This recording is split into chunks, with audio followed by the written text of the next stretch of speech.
तुम्ही पाहत आहात MCN न्यूज मराठी।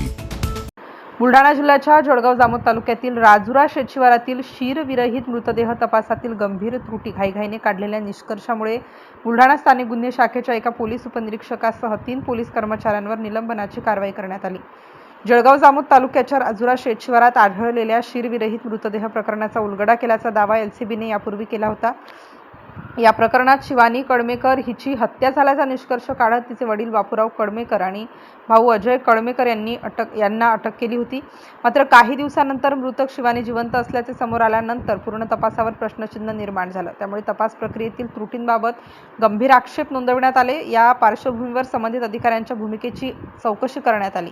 चौकशीअंती तपासातील गंभीर हलगर्जी निदर्शनास आल्याने एका पोलीस उपनिरीक्षकासह 4 पोलीस कर्मचाऱ्यांवर निलंबनाची कारवाई करण्यात आली आहे। यामध्ये LCBचे पोलीस उपनिरीक्षक पंकज सपकाळे, पोलीस अंमलदार अजित रहेमान परसुवाले, एजाज रफिक खान आणि अमोल रमेश शेजोळे यांची प्रथम नियंत्रण कक्षात बदली करण्यात आली। त्यानंतर निलंबनाची कारवाई करण्यात आली। यामुळे आता पोलीस दलात खळबळ उडाली असून या प्रकरणात आणखी काही वरिष्ठ अधिकाऱ्यांवर सुद्धा कारवाई होण्याची शक्यता वर्तवण्यात येत आहे।